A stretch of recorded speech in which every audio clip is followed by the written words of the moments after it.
কোরবানির বাজারে যদি গরু বিক্রি করতে নাও, বিক্রি যদি না হয়, রশিটা গলায় পেঁচায় দিলে গরুটা মালিকের আগে আগে বাড়ি চলিয়া যায়।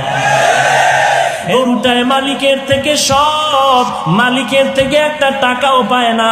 গরুটা দিয়ে তাকায় দেখ, ঘুমানোর জন্য একটা আরামের বিছানাও গরুটায় পাইল না। কই গোয়াল ঘরে শোয়ায় রাখলো, তাকায় দেখো গরুটা কত কষ্টে সেখানে রাত্র কাটায়। মশার কারণে ঘুমাইতে পারে না, ভালো বিছানার কোনো আয়োজন নাই। এরপরও গাভীটা সারাটা রাত সজাগ থাকে, বাচ্চারে দুধ দিতে পারে না। নিজের ভিটামিন যুক্ত সব দুধ তার মালিকেরে দিয়া দিল, কোনোদিন প্রতিবাদ করলো না। ও মালিক, আমার বাচ্চারে দুধ না দিয়া সব দুধ তুমি নিয়ে গেলা, তোমার কাজ করব না। এই বলিয়া গরুটা কোনোদিন মালিকের সাথে বেয়াদবি করে নাই।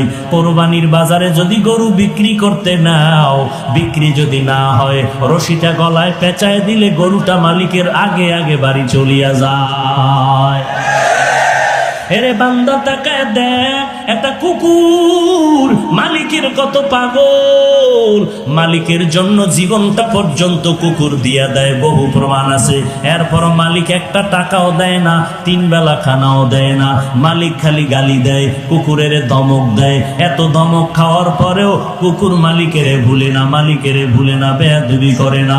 আর তোর মতো মানুষটারে আমি আল্লাহ মায়ের গর্ভে না পাক পানি দিয়া বানাইয়া, ওই মায়ের গর্ভে প্যাকেটের উপরে প্যাকেট, প্যাকেটের উপরে প্যাকেট, প্যাকেটের উপরে প্যাকেট, এক বিন্দু ছিদ্র নাই, বাহিরের অক্সিজেন ঢোকার কোনো কায়দা নাই। তোর এখন নাকার মুখে যদি কষ্টেপ দিয়া আধা মিনিট রাখা হয়, তুই আর বাঁচতে পারবি না নিঃশ্বাস না নিতে পারলে।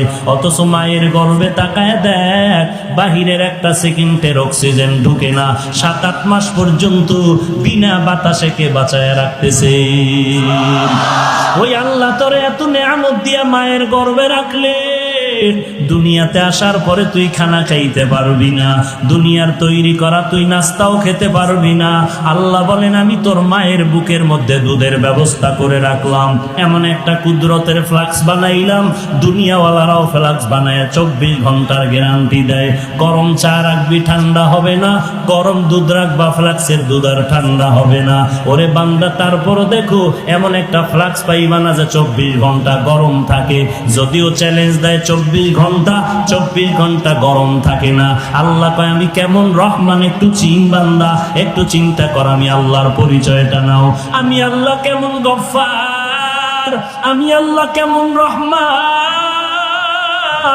এমন একটা ফ্লাক্স আমি বানাইলাম, তোর আরামের জন্য দুধের ব্যবস্থা করে রাখলাম।